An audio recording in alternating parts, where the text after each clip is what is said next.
Saratola TV. On comprend, t'as dit. Donc, communauté et sungi batou.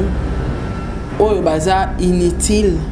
Bateau baza na immaturité. Bateau baza rien. Bako apporter l'autre côté dans la société. Nde balobaka. Nde bazui place. Saratola TV. Oui, que na sidika que so place bana baza théâtre à la maté. Pourquoi? Parce que théâtre na biso lo ba mingi lingala. Et ba défaillance ba quoi que na kati makasi, moi na loka cerveau za no muke, a quoi capter le mo akoli na watikali na bon so na théâtre na biso ba rendre même pas compte que moi na loka bride pas kota la bangwa comme pe fan. Mais basala rababilo mususu ça qu'on songeait on a mondele toujours à komara âge moins de 12 ans à talaté. Très bien. Moins de 10 ans à talaté.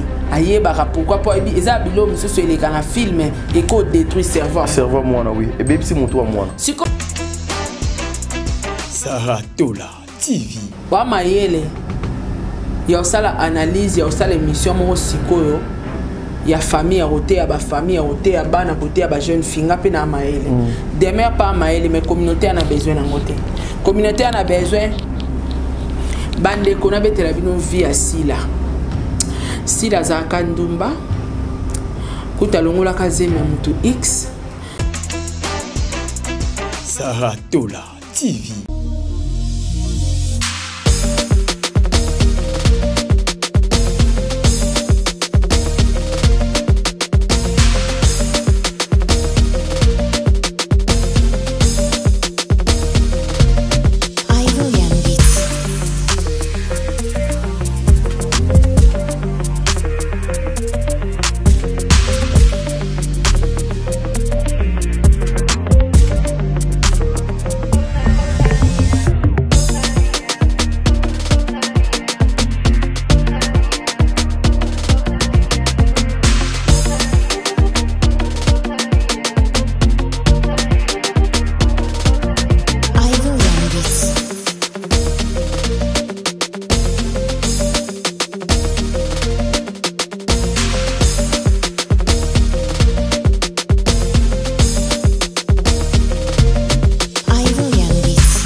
Saratola TV, la chaîne qui assure,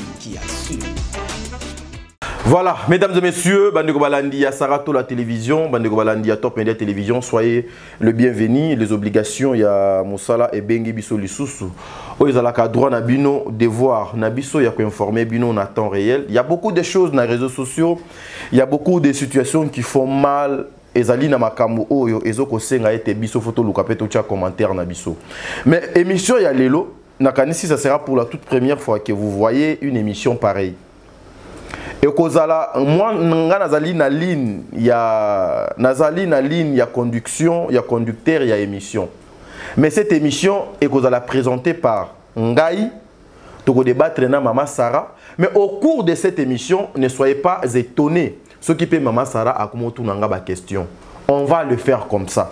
Parce que tout ça la lokola tozo solo là. Tout ça la lokola tozo discuter pour aider beaucoup de personnes à comprendre certaines choses au bazoko.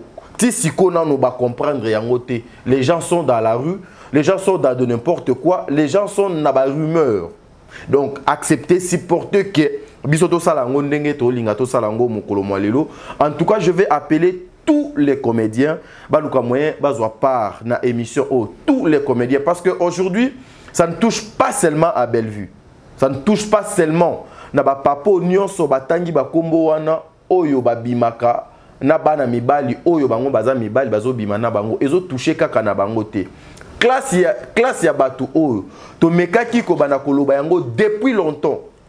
Déjà maman Sarah auta ki koloba awa muto liboso oyo afingaka mama ya comédien ou bien papa ya comédien ou bien mobali ou bien mwasi ya comédien. Soki bino ba comédien bo telemelaka yango mbele makambo nyonso ezate. Et résultat eza nini, conséquence eza nini. Aujourd'hui oui, les gens peuvent écouter et à la fin de la journée, est-ce que c'est une façon de chercher à changer l'histoire d'une personne à travers le mensonge, à travers le n'importe quoi au bateau? Bazoko ya nango na ba etando eke tout ça la analyse avec Maman Saratola. Mais je vous informe qu'il y a une série na komo ya Misanthropie où est disponible na Belle Vie Télévision. Allez vous abonner, allez suivre cette série, vous ne serez pas déçus. En tout cas, pour comprendre le niveau il y a haine oyo ezo ko entourer vie na yo libota na yo pour comprendre bien la société congolaise ou bien la communauté Otozali sur l'année film on a au part na yo. Voilà pourquoi je veux inviter et puis dire un grand merci à maman Bijoun Ketani, maman 90%, papa Jean-Pascal Leka, un grand merci à vous mon papa, un grand merci à maman Zozo, la femme de papa Noéma Vakala Nzinga, un grand merci à maman Deborah Lubanda Kilo, ma mère à Calgary, président bébé, joyeux anniversaire en tout cas avant la bande émission. Ouais, nazoye mais la maman Nathalie pour na anniversaire naie avant na kota na kati émission yango moni yefona pour ça mwandambu. Président bébé en tout cas le maman Nathalie n'a ko dédicacé yété.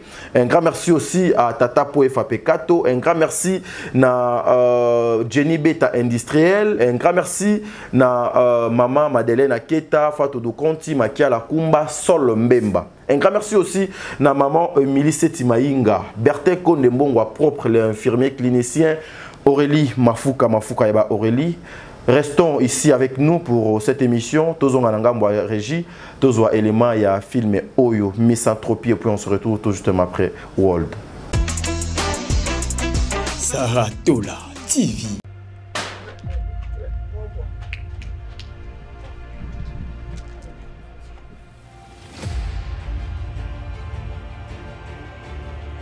Tu comprends? Bilemba wana yo mto changa yango na butu. Yo mto changa yango eza mbala suka oki. Eza mbala liboso pe suka. Na tele la kayo mingi. Olobaka ebele na gobaka. Mais cette fois-ci je vais vomir.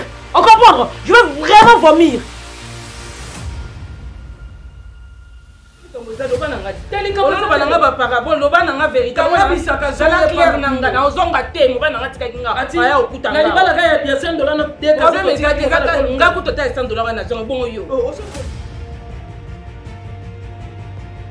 Maman wana bino na monde ngana mono yo piken te komi égal. Oui, aussi faut na ça ndeni faut wana lakise ke na za maman population comme na 9 mois au bal a commissaire ale kelangai mbata e kako na nga bongo te obima ko zo daso la te oki ko meka ko musuto ko tela ko na tele yo tele ko meka te oh je fais nani est-ce que ko tele mana nga maman pas de problème. On a moto l'autre le wa oyo eza personne. Kamuna sola na c'est Matumbuya là. C'est Matumbuya. Ouais, c'est Malaba. Na sola na yi. Répétez les bino. Na répétez les bino. Tazamwa mukia wasa. Toyoka na répéter yango Maria Ronen. Azabula, azala ndumba. Moi na yo boy ditaraye. Toi dikete to bando manquer respect. To sende ndiko na. Tala Ronen, ngai nde na sala toi ko benga ebula. Yote. Ok, ma femme m'a acculé à plusieurs fois. Non, ma cousine, c'est là. Son nom, tout ça. Et je me suis battu, je me suis décacassé pour y avoir son espace. Donc tu ne comprends absolument rien.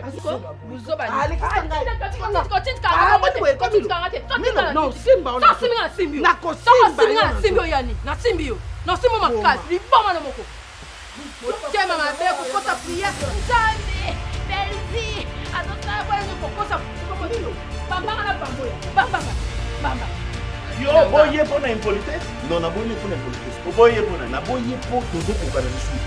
Nani na kotala na âge après nous.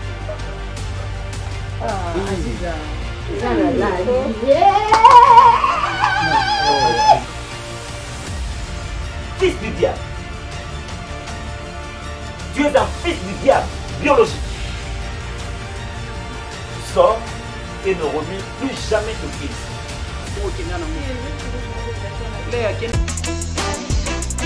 Saratola TV. Voilà, de retour sur ce plateau. Ezalaki extrait à série Nabino Misanthropie. Ici, nous mettons rien que les extraits.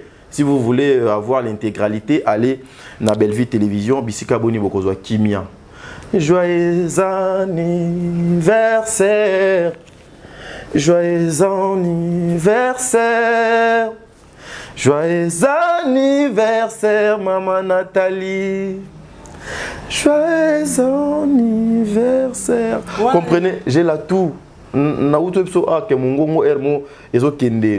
comprends pas depuis le matin, donc je me sens tellement trop sec. Joyeux anniversaire, happy birthday to you. Anglo wana ko prononcer tetika. Mungongo ezande. Te mungongo tete ko prononciation. Allons-y. Tiki na oka. Anglo wana ko mekate. Natiki, je laisse. Joyeux anniversaire. Happy birthday to you. Mbotama ela munana musibu. Happy birthday to you. Joyeux anniversaire, maman Nathalie. Nana Moussibou, maman présidente, en tout cas. Ouais, mais maman Nathalie, par rapport.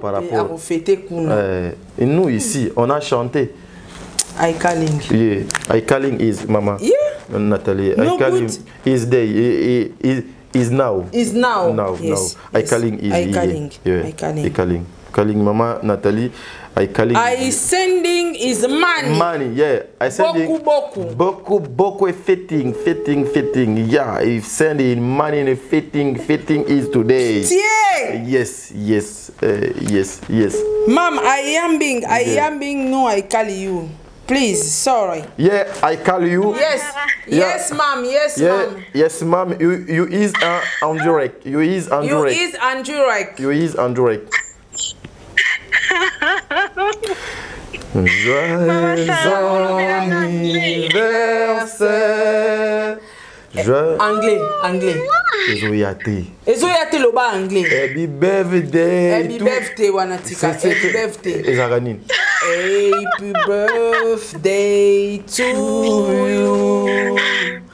Happy birthday to you. Happy birthday to you. Nana Musibu. Happy birthday to you. God bless you. God bless you. Mom Nathalie. I call you. I call you easy. Me is you. I calling is is sending is money. Money is beaucoup. I fetting today. Because your ton amoni boana live na okosta kuna na kalate comme ça na kota na yoki merci. No yoking. You send easy money. Send easy money. Beaucoup. Send easy money. Merci maman Sarah. Inbox. No box. You box me. You is babysitting me is Elongi. I don't know. Because why? Why? You send me money is a beaucoup. I fetting. Pitié pour lui. Ouais, pitié. Maman présidente, joyeux anniversaire. Nous attendons l'argent pour fêter parce que c'est la présidente quand même. Ouais, c'est la présidente, on doit fêter. Donc on va fêter. Voilà, c'est la présidence et puis pitié. Voilà, pitié. Pitié pour elle. Voilà, pitié. Maman Nathalie Nana Moussibou, joyeux anniversaire, la servante de Dieu, que les bons dieux vous bénissent. Une année de plus à se fête, maman. Yes. C'est l'ambiance de chez nous. Tolia Kanabino, Tomela Kanabino. Et des fois, il y a certaines personnes. Ouais, ils appellent qui Fetting. Et puis babysitting is monox. Non, is monox. is monox. Your baby sing is monox. You long only monocos. Monocos is throat longest. Longest. Your baby sing is monox. Your baby sing is monocos. Is longis. Longis. Monocos. Is longis. Is it courbing? Courbing. Monox. Calling. I baby sing is monox. Send is money is beaucoup I fetting. Yes. Thank you. Voilà, c'est comme ça. Des fois, Tolobaka, n'engenin tokoki pe ko banda ko reconnaître ce que vous faites. Ata bo pese ba million te, mais les conseils que vous oyo bo pesa kawana et ça là quelque chose de bien. Je suis avec maman Sarah Tola, Topesaye Maloba. Poto banda analyse na biso di solo na biso mukolo alelo.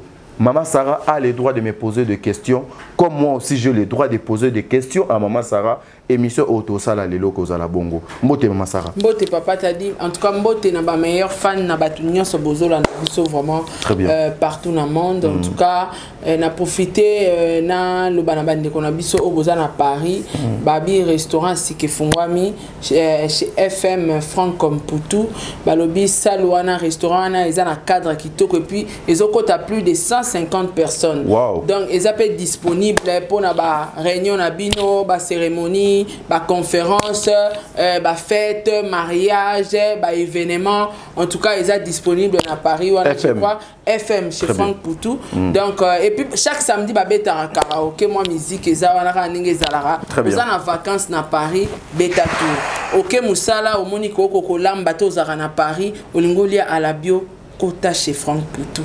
Torcos, film. En tout cas, un grand merci à Batunion, ça va soutenir la Top Média Télévision et puis Sarah Tola Télévision. Bon continuer pour soutenir, bon s'abonner.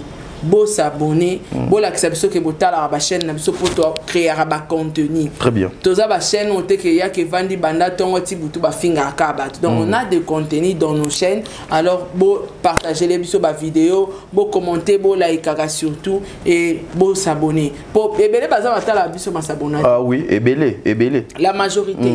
Ba s'abonner azo s'abonner te mata la biso. Mais donc ata la biso ma s'abonner te. S'abonner pour na osunga. Voilà, Maman Sarah, na question. Vous venez de suivre l'extrait à série Nabino Misanthropie. Un mot, au glissez-moi Liloba, et puis Toleki, mais n'a pas la deuxième question, yo donc Maman Sarah. En tout cas, Misanthropie, eza moni lelo yo, ba pasteur ba changer évangile. Tokomi peut-être côté à Manandira ya ba film boye on comprend que ko la mwana muninge za mabe parce que conséquences plus tard en avenir au éviter au nana Rosala à travers le film. Est-ce que biki na ba film baté à biso? Ah oui, c'est les au mona mutu moi za nyoko la mwana morobo et après moi on arrive vie bongi à réussir à comme isuko sungabino. En tout cas Misanthropie ngana o remercier kana mokomi. Belle vie qu'on dit, il a patron à Poutine. Nzamba continue à inspirer parce que c'est l'Arabie Saoudite film bien non comment. Surtout dans l'ingara partie à maman Nabiso Narafan Mamilo. Mamilo. Milox. Comment on dit Milox? Milox. Belle vie. Kako sambelaka. Non, ils ont filmé mon qui a quitté au film, les acteurs en tout cas. Bateau bobeti non tourte bobeta tour. Et ça bien. Merci beaucoup. Mais papa t'a dit pe, rappelle la question mon corps na tout na yo. Makambo autour mon lelo vraiment na katia communauté na biso et au sala passe mingi. Très bien. Na ebité est-ce que lelo toko pesa sou bato confiance ya amitié. Toko pesa sou bato confiance toke ndolia. Totambola, to ça la batu ba audio, ba scandale ezali na réseaux sociaux ba kombo abato ko bime ko tanga mais sans preuve. Oko loba nini pona makambo wana parce que ngana loba ngo soki muta ko loba likama mutu sans preuve eza chantage. Mais communauté mobimba ba komi kondima na makambo batu ba ko loba ba sans preuve. Oko loba nini. Merci beaucoup Maman Sarah. D'ailleurs au répondre à une partie, il y a question déjà pour dire que yo o bato babaya kakoloba sans preuve ezalakanango acharnement lokuta. Maman Sarah, je vais encore te dire ezali temps de la fin maman. C'est ce que la Bible et comment yango tozo vivre, Maman Sarah. Aujourd'hui, faire confiance à une personne est comme trop difficile. Même nous, surtout nous qui passons à la télé, biso ba nzambe a sali grâce tozo le kanabanzela ya ba YouTube. Maman Sarah est comme trop difficile. Même politiciens, musiciens, comédiens, pasteurs, joueurs à ça la biso confiance à pousser na pembe na biso parce que les gens maintenant ba comme une tendance comme si à chaque fois tozo pousse na pembe ni ya bato tozo kendende poto banda ko copier makambo ya bango bazo ko sala wana po lobby et servir biso lokola ba arme oyo toko luka moye to bomela bango. Aujourd'hui tout ce que nous voyons na réseaux sociaux sur la place publique ezali ba résultat ba résultat ya makambo oyo ba papa ebele ba sala ki lobby ba mama ebele ba sala ki lobby ba ndeko ebele ba pratika ki lobby so no ba ezali ba résultat wana ezali nini eza lokola papa oyo a 8 ans ya koyebisa mwana na ete ke non eloko oyo yozo lingo sala ezali mabe mama o a 8 ans ya kopekisa mwana teke non mwana mwasi abongaka na kosala vidéo te azu vidéo a mesali a filmer nsaboa allez a publier ngo na s'il vous plaît a check a filmer azu na lobby boy mama oyo a 8 ans ya kote ya mwana na teke non nsaboa ba filmaka ngo te nsaboa ndeni kasi break. Donc, que non. Maman. Tout épargné. Il y a beaucoup des enfants qui nous suivaient. Il y a beaucoup de parents. Balanaka émission na yonanga. Kasi, c'est ma partie intime. Il y a moi aussi. Hier. Check, achebo. Check il est eh, achena check. Wana omona achie ye wana zo kende azo like sa ta. Et puis nasuka atindi. Donc, les gens n'ont pas... Ouais, mais je t'ai dit, maman. On dit tout ça, maman Sarah, ezali ba résultat ya makambo et salema ki lobby. Et salemi et pas mutu moko batiki yango eleki. Et salemi et pas deuxième personne batiki yango eleki batu ba mesani ba lobi a seke ezanango elengi ezanango esengo. Tout ça ezali ceux qui ont besoin de comprendre tout ce qui se passe aujourd'hui, ils ont temps de misanthropie. Et ça, la Sarah, je travaille avec Sarah, mais au moins, quand je travaille donc avec Sarah, Sarah gagne plus que moi. Lorsque moi je travaille avec Maman Sarah gagne plus que moi. Et na komi ko zwa motema moko boya mabe na komi ko lata nazo luka eloko nini na kosa la place Maman Sarah a gagnyaka wana na bebisa po Maman Sarah a gagnyaka lisusu ndenge donc a gagnyaka te et c'est comme ça oh na sepela eza na ba quelques phrases na retena na ba émission na yo to sala na yo olobaka ke motema mabe ba bota makana yango te ba copia ka ngo donc le mutu ayaka kokoma motema mabe na makambo azoko vivre preuve ezali na boutade moko et yebsa biso que l'homme abotamaka bien mais société nde mutu erandaka ye mabe et tout ça aussi une grande partie ya responsabilité eza et pas ya communauté congolaise parce que ils encouragent le bêtise voilà donc c'est un peu ça Maman Sarah mais aussi Maman Sarah est sur la question moko et yelingai question un peu de yelingai na tout na yo parce que aux Ali Moko, il y a influencé Ziamboka Congo. Le gens aujourd'hui qualifient. Congo te. Oboyi. Wanande Oboyi nano. Te na boyango. Voilà. Na boyango parce que comme on est commissionné. Kasi yango on a besoin na ça. Question comme ça, yo boyelande na réponse. Lorsque vous regardez, parce qu'aujourd'hui, il y a des blogueuses, des youtubeuses. Voilà. Pour qu'ils puissent se sentir mieux na benaye, il faut à l'oukamoué, ceux qui ont besoin, il y a Diego Milito. Il faut à l'oukamoué accoler nani Josué Miezi World. Pour que à l'oukamoué a accompagné Nini Buzz naye bien. Est-ce que aujourd'hui pouvons-nous encore attendre quelque chose de bien et pas ya bandeko bazoko benga ba blogueuse, ba youtubeuse, ba youtubeur et puis ba influenceur. Oui, papa t'a dit lelo oyo. réseaux sociaux epesi moto nyonso tu faveur ya oloba. Très bien. Ah oui. Mais communauté epesi bazoba na bato baza inconscient. Très bien, très bien. Na bato baza immature. Inutile. Inutile penza na société. Communauté pesi bango force. Force, ah oui. Oyebi na ba communauté mususu po comme influent ou influente. Il faut zala. On comprend t'as dit. Donc communauté esungi batu oyo baza inutile. Bato baza na immaturité, bato baza rien. Bako apporter l'autre côté dans la société nde balobaka nde bazui place. Que na place à Batamaele. Pourquoi na lobi bongo? So otali mutumo akola nepe alala la muki achene kam takala na mon internet obi kazu succès. Makasi. Makasi. Et ana mwana moko na TikTok ba vidéo mo ebimara ya ba sex tap ba fille ba zo micha ba milangi azara na kati. Obi azana epé contrat. Ba PC contrat moko mo. So bi pe voiture, vie peut changer. Mais à ça les bêtises dans la communauté. Oh là. Tandis que so kenet na bamboka lokwa ba makoso kuna. Ya pocha mutu fo za maele. Maele. Kuneza mutu fo sala. Il faut maele we ba place ni no côté là mais ah na mboka na biso succès za moyenne zéro papa t'a dit ata yo ndongo za boy na yebike yo ko sala ngoti so le loka ni ditene bimi di banda antiko yebani na. Bêtise et zo place mbao. Okomi peso fungoli live boy batu batondi. Yango moni batu bakomi na facilité okose la batu makambu po communauté ko ya. Bakoya kotalanga.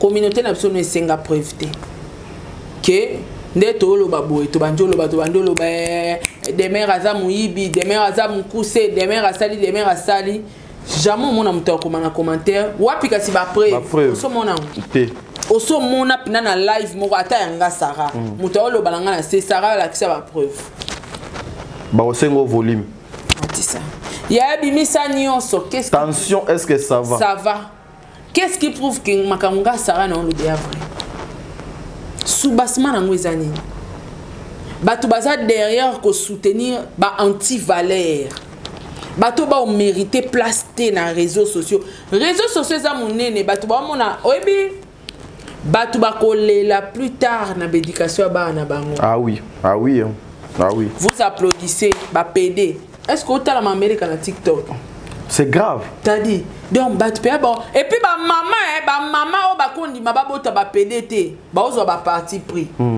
bondela ka mobali et puis wana batunyo so ba zotala na live ba bongo na sala analyse te heureusement TikTok ngo na sala la rango t'as dit partout ba ça ba analyse nango donc ba imposer qui PD comme normal ba ça campagne nango ba obosa na ke ils ont aussi les enfants. Les enfants.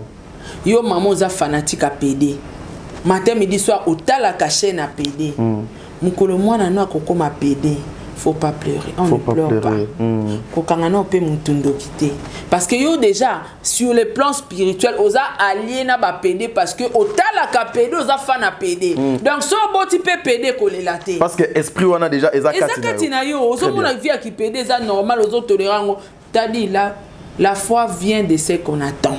To changer ngo kombo pona ngane na zaboye so eta mususu na linga mingi par exemple PD mon atala ke mingi na linga mama changer ngo mo forme pona otanga ngo mo kombo mo trop de peur que yo mo ebi par rapport ya so na linga neti pedula mingi natala pedula mon boy mingi et comme il a comment partager foi mon na pedula oui to comment partager foi mon corps donc sur le plan spirituel to état d'esprit moko na état ndenge moko na bato batambola na ba pedula olala olia kana pedula ovanda kana o accepta loi wana o trouva normal ya wa mo santu toza antichrist parce que muto assemblera déjà soki pedula e pembe na e il faut changer azonga mobali mais tango okomi ko vanda na pedula 1 à 2 ans bozaka na pedula tikali pedula yo mibengi ser oza certé dis-moi qui tu es qui tu fréquentes je te dirai qui tu es donc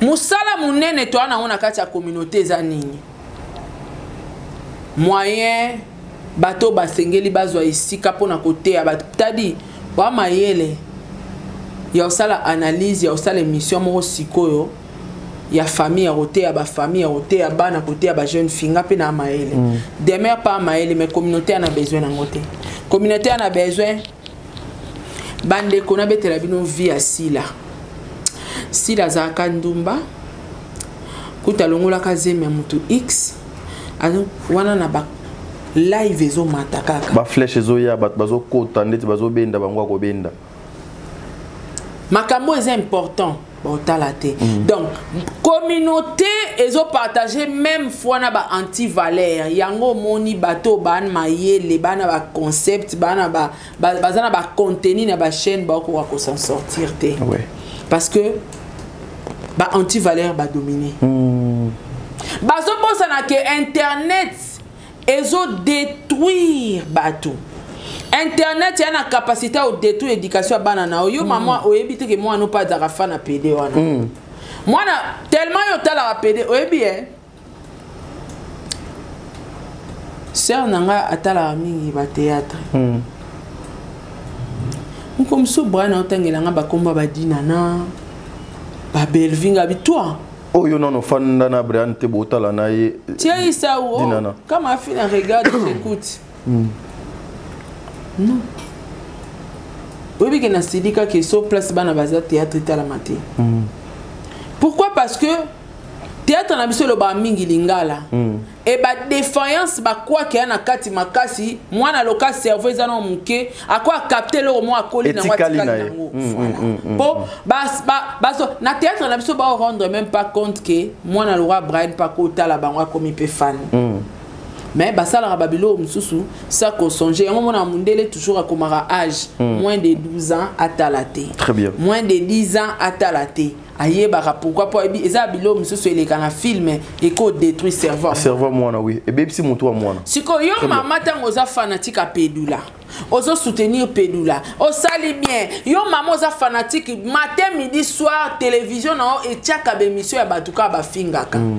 yo monisco le roi bana bayoka tete bayoka ka bana baba hypocrite oui la majorité mwana koko ça c'est la TikTok te masala là mwana no akobeba na TikTok kaka na fanatique oyo talaka comme ça le ba mama tara pedo mingi nga pena koma tala et puis era motala elenge kotaka ekota ngana ebaka na meka ngana ebaka papa moko babenganga na mwasi na ye oyebi ke mobali na za clair azoloba na pekisa mwasi nanga kotala ba émission oyo ba TikTok ba vidéo oyo na pekisa mwasi nanga kotala ngo mais à chaque fois au mona ke yo zotala mwana pa yo kaka mwana pa yo parce que biso papa wana tango babenganga na mwasi na ye mobala bi à chaque fois mwasi na banda otala nga ya ebisa mwasi ni lala pongi mona ba iner mwasi na ye akomi soneti bala alikuwa mbetu mais mwasi na chenga lokwa radio aolanda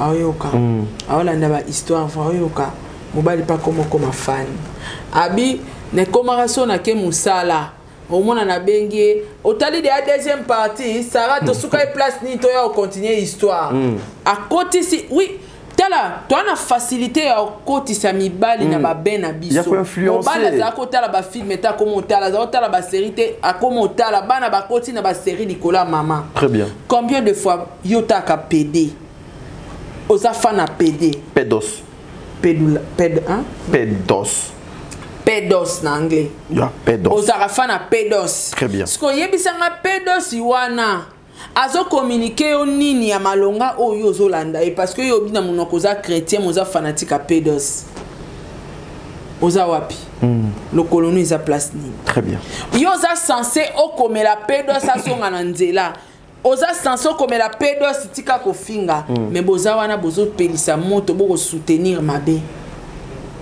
En tout cas, combo influenceur rien à place parce que tous les influenceurs, influenceuses, ce sont les anti-valeurs. Mais balobi ne juge point maman Sarah. Papa t'a dit, ne juge point wana. Bible ye wa moka loba juge ningi to moni la. Bila minimi bal. Okana ni solote babino Bible azama baluka ntanga. Yeah, balobi eza mbeli babino. Ouais, puis to benga ngombela minumi balé parce que mutuna mutate a négliger point na compréhension na ye. Est-ce que barake phrase o tout est vanité, ba pauvre bat bazwango. Mais muto aloba tout est vanité azaka riche. Riche. Aka pour mobola te. Tant malade de bêtier, atali ba bien, atali ba million, atali ba ndako nyonso zaki nango, abi non tout est vanité. Tout est vanité. Si ko yo zana mobola.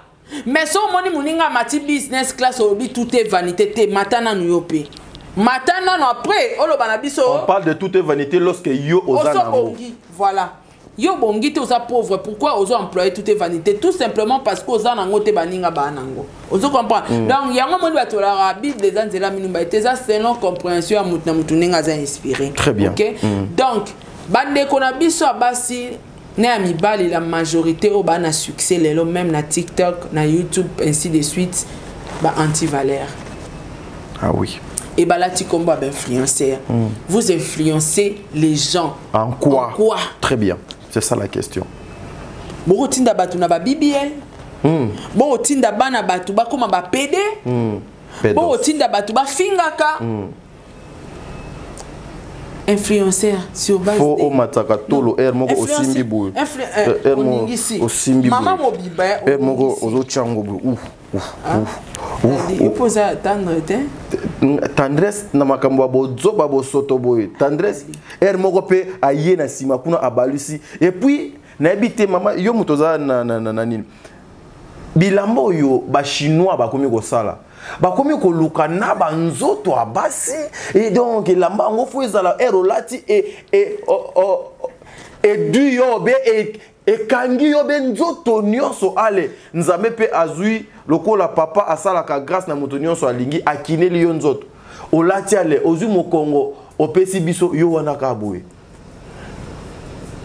influenceuse wana alata ki robe wana era ningisi so atiaka boye. Donc, influenceurs, c'est grave. Na communauté na biso ba un espace te. Ce sont des anti-valeurs, des bazan espace. Au mona, moi no azara na TikTok, babala été et l'autre côté, azape na ba parents. Mais alongwa Kinshasa akoko talibala pa likango ba parents ba ebité. Na mbetu pe na mobali wana ba osala babolingo na bango a filmer a balancer. A tchepe na place publique, c'est normal. Nous sommes des bantous. Aïe. Mais ba maman ba fan na ye. Moi na biso bongo nde tolingi muninga papa aza. Père aza. Lelo yo mutu zemi na ye ba sente ye. O biso na kala tadi so ba sente yo folongwa na quartier. Foki makutu. Soki ka ba sente yo folongwa na quartier ba ke ba ko tiko place mususu. Au moins ba famille ba ko sa voyager kenda otunga ndeko na ya botaki. Aze pa maman leki maman kulutu. Les lobes influenceurs balaxi batu ataba sente yo yaka na zemi na internet laxa batu libo zemi ako sente ils ont la plastique nanga et puis quand pe na profiter na tuno mutuna moko lelo oyo makamba ba pasteur eye papa t'a dit toto mon pasteur Marcelo ateaki plus vanda ki mingi na sujet ya ba artiste musicien na biso papa we banaki Kester que leurs âmes reposent en paix baza parmi bato ba détruire jeunesse na ebité tant yo kakango on considéra qu'il y a un dernier. Oh merci maman Sarah, mais je veux te dire un truc maman Sarah. Le pasteur Marcelo, c'est un serviteur de Dieu. Aujourd'hui, je vois beaucoup de personnes s'acharner bazoko s'en prendre et pas il y a pasteur Marcelo. Pasteur Marcelo n'a pas parlé de Djungu. Il a parlé plutôt de Papa Wemba, le Nkuru. Et puis il n'a pas parlé de la personne de Papa Wemba. Il a parlé plutôt de l'esprit. Marcelo est un homme spirituel. Elle a parlé juste sur le plan spirituel, un point barre. Preuve, il y a des vidéos de Papa Wemba qui circulent maintenant. Où Papa Wemba a yande batu sur au étali personnage na yewana oyo alata contrairement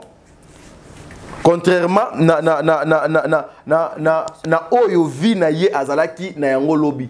Nous avons vu dans la petite vidéo qui circule aujourd'hui Papa Wemba qui enseigne les frères et sœurs azo exhorter bango pour leur dire bolanda onga na salité bolanda onga na zalaki te ngai papa Wemba nazaki nanu nanda kuna biso na bano fumete na yebaka basité mais na ye kokoma papa Wemba vie le nkuru moi c'est liboso on a kutanaka na ye était une femme mariée et puis une vieille elle était plus âgée que moi cette vidéo là existe eza awa na kochango pedo na balance yango voilà ceux qui moi ezali tozonga na ngamu ya régie pour na kozwa moi ba éclaircissement na réponse à la exacte na makambo to loba na o etali papa Wemba merci.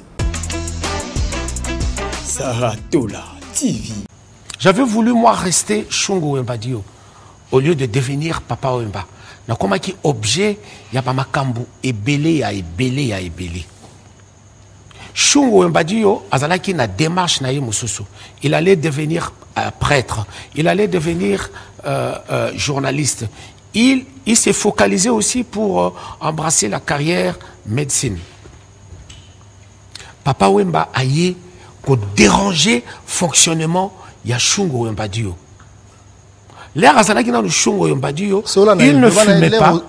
L'air azalaki na Shungu Wemba Dio, tu ne fumais pas, tu ne buvais pas, tu ne draguais pas, tu avais chaque fois la honte pour draguer. Et d'ailleurs, quand on azalaki na Shungu Wemba Dio, te rappelles-tu, première relation sexuelle na yo, c'est une femme qui est plus âgée que toi qui est venue te chercher. Oh! Ça. Et à partir de là, comme papa Wemba, on s'est livré alors corps et âme. Et la preuve, maintenant, tu as 32 enfants. C'est beaucoup. Tu dois faire attention. Et tu dois dire aux autres... Saratola TV. Voilà, Maman Sarah, nakanisi bato bauti kolanda cette petite vidéo. Et la personne qui parle là, c'est Papa Wemba. C'est pas le pasteur Marcelo qui était le caméraman, ni les réalisateurs, ni les monteurs de cette petite vidéo. Mais Papa Wemba, dès son vivant, il avait reconnu ça. Que Katina Ye, Mabé Moboueza. Il y avait un esprit et Banaki qui animé à Boti plus de 30 quelques bannes. Donc je dis plus de 30 quelques bannes. C'est lui-même dès son vivant. Et c'était normal. Tu sais, aujourd'hui, Maman Sarah... Et puis, Azo jugé personnage na personne n'a papa. Oui, Abisoki. Bazoye comme exemple. Tenga phrase wana kaka. De... comme exemple. Oui, oui. Non, mais il a reconnu que Natamoli Malamoté. Tu sais, aujourd'hui, il y a les gens qui disent que nous devons respecter les morts. Ok? Oui, Maman Sarah, oui, nous devons respecter les morts, oui. Ezali ndenge bato babalobaka. Jésus-Christ oyo bazo côté ya bato. Akufa kat asekwa kat. Lazare oyo bate ya kabato azalaka morte, Pierre azalaka morte, et Jacques azalaka morte, Moïse azalaka morte, Pharaon azaka morte. Tolobelaka toujours l'histoire oyo eleki ezoko tangisa biso par rapport ya ba réalité tozokutana na yango. Respectons les morts na par rapport ya ndenge biso tozaleli, mais elingi kolobate que non, lorsque une personne est partie, on ne peut plus parler de cette personne là. Non. Preuve, aujourd'hui cette vidéo est sortie. Papa Alobi Nazali modèle était, Nazali exemple était. Et puis tala yemoko a commis à niveau que moi c'est liboso a yebaka a commis Papa Wemba vie le nkuru. C'était une femme qui plus âgée que lui.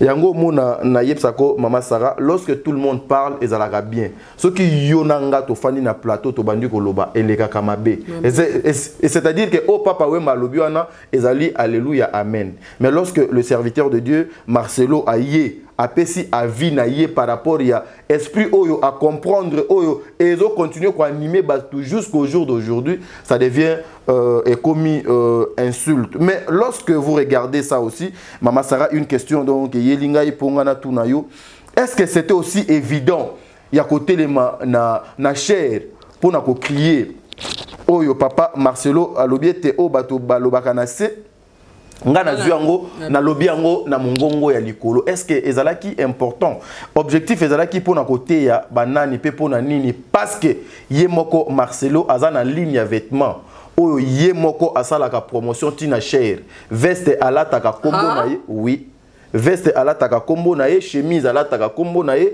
chaussure alataka ya kombo na ye réaction non ekoki kozala nini en fait nga na moi à côté papa Wemba oui c'est vrai il a fait des témoignages papa Wemba Zawemba Nzambe papa Wemba Zarotea oui oui Azarotea en fait faut battre belo moko ndeto sa boy toi ba personnage na sima caméra na komi mama ya bana mama bana oui moi ça mutu papa Wemba azaki shungu soit il y a un public na aye Wemba dio aye grand sapeur aye na besprit nyonso to azaoza nango ya nduli mais soit longwe na musique akomi mobala mama Amazon akomi papa ya bana na ye c'est-à-dire mutu nyonso aza na mwa ba double personnage na ye et ana bato mususu wana tolobi kutu vie ya bastar mais ana bato ba anonyme pe ba na double personnage oui basé belé et belé libanda ya bato alataka bien suka kitoko alakisaka bato kaka na vie ya bien mais or Salomon et pas bato oui alala ata mosusu na salon na place mo boye ko ezanga tina tam mosusu ti alati bilamba na pe adefia yango donc c'est tout le monde aza na deux identités moko boye tozalaka nango oui même pasteur yemoko pasteur Marcelo na cher aza mosali na Nzambe à la maison il n'est pas comme ça oui aya ko lakisa biso ba parole de sagesse ba parole de connaissance mais est-ce que dans sa famille aza na bon comportement au moins que a peine na vie na mususu caché auto éviter très bien tout à l'heure on parlait sur yemoko la tarabilamba Marc nae mais tango banda ko lobali kamba papa Wemba il a dit quoi papa Wemba aya un esprit ya rolata mais kolata c'est un choix ce n'est pas un esprit t'as dit lelo yo ko ya sarato lo sombi chemise au combien na sombi na chemise à 1000 €.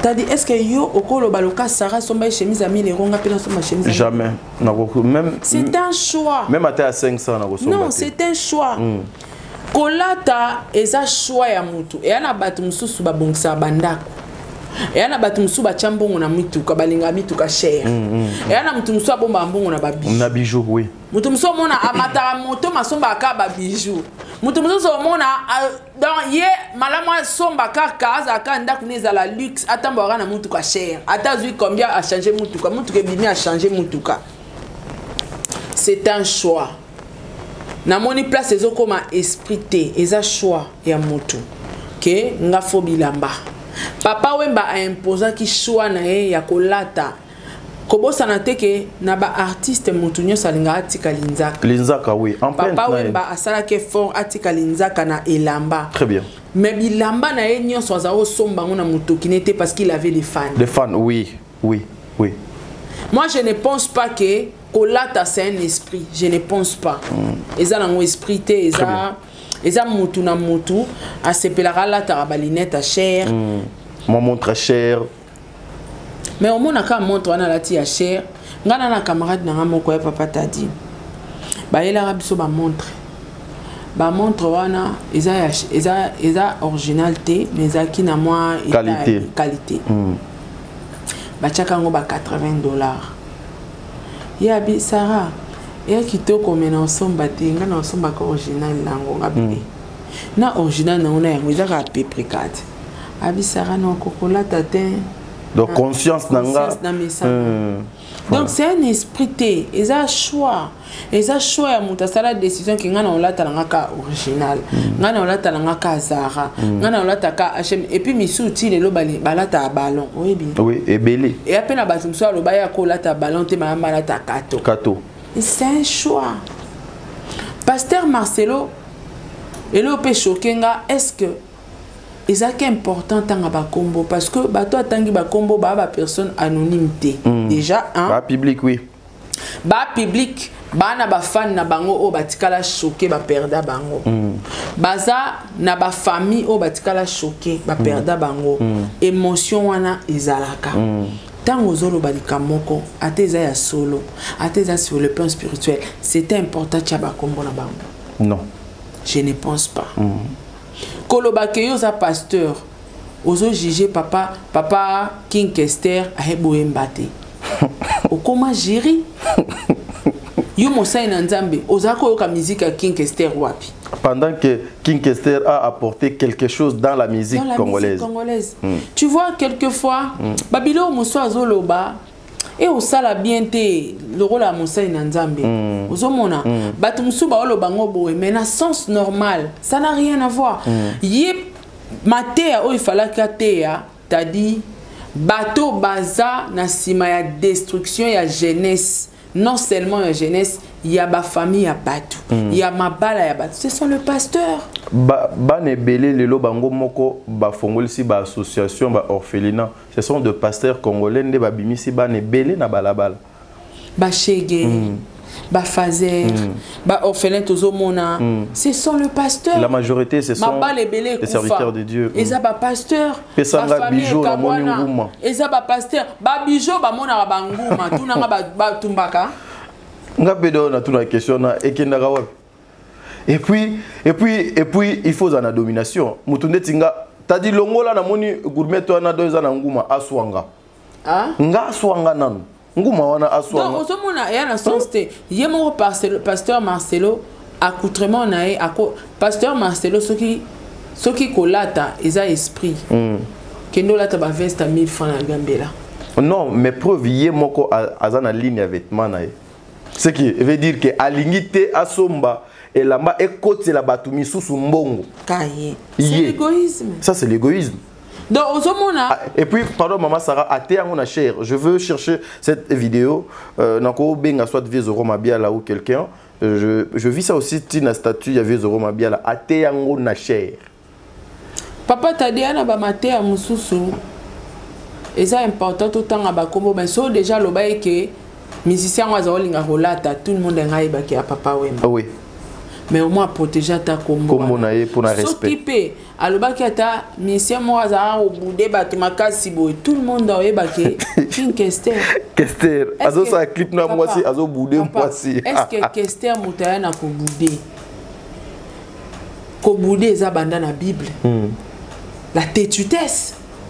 Et outi banda na Bible Kester a botama été. Est-ce que Kester tant moi c'est basi ya zarana zemi Kester a kokota na mama bumwa ba mama wana po ba na ba bota ma têtu. C'est un esprit. Récemment to aki ezaba esprit otokutaka. To comme un système à katakata. Katakata oui. C'est un esprit moyaki et outi ya mon pépé bana tout ba komi katakata au moins na tongo ba kati mutulichette et lo en weekend. Hermo pe to utaki ko koleka na moment moko so muto tutio ba plan nyon se limo. Moi na mobile atikali plat. Non mais ça quoi nous avons connu des choses dans ce pays. Ozo banga sozo tambola so muto tutio faut simbota là. Est-ce que ça to ezate? Côté à pasteur Marcelo en tout cas à mega ko revoir ma prédication na atika en tout cas battu. Ouais, il est trop et puis apparemment na sali constamment ba pasteur tout ba droit de réponse na mon basala on a cher.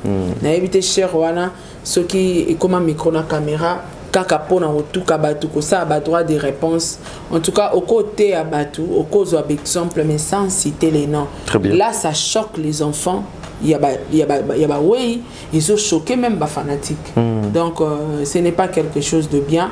Oui, Papa Wemba, sur le plan professionnel, Azaki exemple à suivre. Mais jamais beaucoup de Olobango comme Martela. Tandis que vous, le pasteur, Oboza, censé à ramener les chrétiens, tu as raison. Bozo Kokosa la yangote boza ba exemple été. Alors pourquoi venir juger ou critiquer le musicien? Toi on a dénilé ça auto ça clip, t'as la pasteur. Pourquoi pas Denis si comme exemple que Denis si c'est un esprit. Soit Meki a royé degré parce que Denis c'est vivant. Soit Meki a koyé là yo. Voilà, merci mesdames et messieurs. Nous sommes arrivés à la fin de notre émission. Menazo Lingana Lobabou, le pasteur, le serviteur de Dieu, le servante de Dieu. Qu'est-ce que la communauté congolaise bazo ko retenir et pas nabino? est-ce que ezaka ba scandale na ba scandale oyo bino bozo komemela biso? Les hommes politiques, en quoi cette nation est kozala fière na bino? Les comédiens, bozo côté ya batu nini na ba pièce théâtrale na bino, na ba conduite na bino, nous les journalistes. Par ya responsabilité na biso eza nini na destruction ya mœurs oyo. Mon frère, ma soeur, si tu écoutais ma voix pendant que je suis en train de parler, kende na chambre, si tu es dans le mal, abandonne. Nous sommes dans le temps de la fin. Nous sommes dans le temps de la fin. Vous devez faire très attention. Le diable est malin. Mes frères, le diable est à Pesakate, à Defisaka, à Simbisaka. À Simbisaka, à Simbisio pour éviter que lobby à Kobotolango. Et puis, le diable est à Luka, à Botolango brutalement. Tu avais des immeubles, tu avais des voitures, mais lobby au monde a bouffe. Au komi mutu, aux ozanga même à ta ketch, le kolanga, aux ozanga ta chemise, le kolanga. Mais tu avais des valises, des chemises, des pantalons de luxe. Aimons cette nation. Ayons aussi pitié. Il y a ma famille, il y a ma Toumoussous. Je suis Miezi World. Oncle Dago Vicente, je suis accueilli à Zongi Tomoniata Indisté. Merci. Saratola TV, la chaîne qui assure,